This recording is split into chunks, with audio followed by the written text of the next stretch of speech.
নমস্কার, তোমাদের সবাইকে সানা স্মাইল এডুকেশন সেন্টারে স্বাগত জানিয়ে আজকের ক্লাসটি শুরু করছি। আজকে তোমাদের সঙ্গে আলোচনা করব তোমরা যারা নবম শ্রেণীর ফার্স্ট ইউনিট টেস্ট পরীক্ষা দেবে 2026 সালে তোমাদের জন্য রায় মার্টিন প্রশ্নবিচিত্রা থেকে আজকে সমাধান করব জীবনবিজ্ঞান বিষয় মডেল নাম্বার 6 অর্থাৎ 6 নম্বর স্কুলের যে সমস্ত ছোট ও বড় প্রশ্ন আছে তার সমস্ত প্রশ্নের উত্তরের সমাধান করে দেখাও। চলো দেরি না করে মূল বিষয়ে যাওয়া যাক। দেখো বিভাগ কয়ে কী আছে। একে আছে জীববৈচিত্র্য সৃষ্টির কারণ হলো, উত্তরটা লিখবে এর মধ্যে সবগুলি।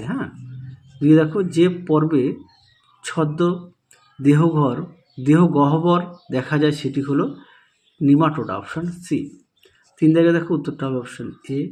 4 দাগে দেখো উত্তরটা হবে অপশান বি।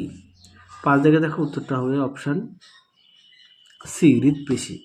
6 দাগে দেখো আরবিসির কবরস্থান হলো প্লীহা, অপশান সি। 7 দাগে দেখো উত্তরটা হবে অপশান বি। পরবর্তী দেখো বিভাগ ক্ষয়ের কী আছে। 1 দাগে এর মধ্যে উত্তরটা হবে মোলাস্কা। 2 দাগের এখানে বলেছে আমিকে একটা সম্পর্কে দেওয়া আছে, এখানে পড়ে নিয়ে তোমাকে দেখতে হবে যে কার সম্পর্কে বলা হচ্ছে। সেটা হচ্ছে আমি হচ্ছে ক্লোরোপ্লাস্ট। পরেরটা দেখো 3 দাগের জীববিদ্যার জনক হচ্ছে অ্যারিস্টটল। পরেরটা দেখো 4 দাগ উত্তরটা হবে পিত্তরস। 5 দাগ উত্তরটা হবে গণ ও প্রজাতি। পরবর্তী দেখো কী আছে। 3 দাগে মানবদেহের যে অঙ্গ লবণ ও জলের সমতা বজায় রাখে তা হলো বৃক্ক। 2 দেখো উত্তরটা লিখবে ম্যামালিয়া পর্বের প্রাণীর দেহত্বক লোম দ্বারা আবৃত। 3 দেখো একটি পলিমরফিক কোষ অঙ্গাণু হলো লাইসোজোম। আচ্ছা, পরবর্তী দেখো সত্য মিথ্যা। আচ্ছা, এটা হবে সত্য, পরেরটা হবে মিথ্যা। তারপরটা দেখো বাম স্তম্ভের সঙ্গে ডান স্তম্ভ মেলাও, একটু দেখে নাও। 1একটা সি, 2একটা ডি, 3একটা বি, 4একটা এ। পরবর্তী দেখো একটা কী বলেছে, এখানে একটা চিত্র দেওয়া আছে, পড়ে নিয়ে তোমাকে দেখতে হবে, চিত্রটি দেখে বলতে হবে।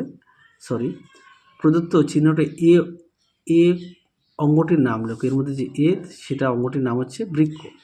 পরেরটা দেখো কি আছে, এটি থেকে নিঃসৃত একটি হরমোন নাম, এটা হচ্ছে ইরিথ্রোপোয়েটিন। পরেরটা দেখো নিউক্লিওটাইড কি, এর কাজ দেখো। দেখো নিউক্লিওটাইড কি, এখান থেকে এই পর্যন্ত লিখবে, এর কাজটা দেখে নাও, সুন্দর করে দেওয়া আছে। পরবর্তী দেখো কি আছে, আবরণী কলা দুটি কাজ লেখো। দেখো প্রশ্ন উত্তর, দেখো উত্তর সুন্দর করে দেওয়া আছে, তোমরা অবশ্যই পড়ে নিয়ে লিখবে। পরবর্তী দেখো 4 দাগের প্রশ্নটা দেখো।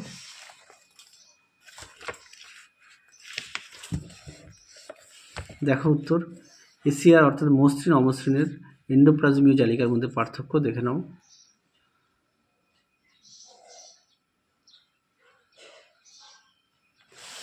পরবর্তী দেখো 5 দাগ, উভচর শ্রেণীর 4টি শনাক্তকরণ বৈশিষ্ট্য। দেখো উত্তর,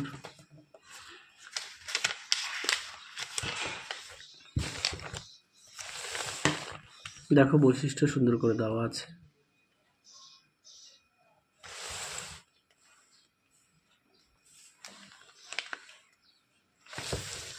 পরবর্তী দেখো 6 দাগের প্রশ্নটা দেখো, দেখে নাও ধাপগুলি সুন্দর করে দেওয়া আছে, তোমরা অবশ্যই পড়ে নিয়ে লিখবে। পরবর্তী দেখো 7 দাগ, একবীজপত্রী দ্বিবীজপত্রী পার্থক্য। এটা তোমাদের আগের ভিডিওতে দেখানো আছে, একটু দেখে নিও। তারপরে দেখো 8 দাগের প্রশ্নটা দেখো, তোমাদের উত্তরটা দেখাই। দেখো উত্তরটি,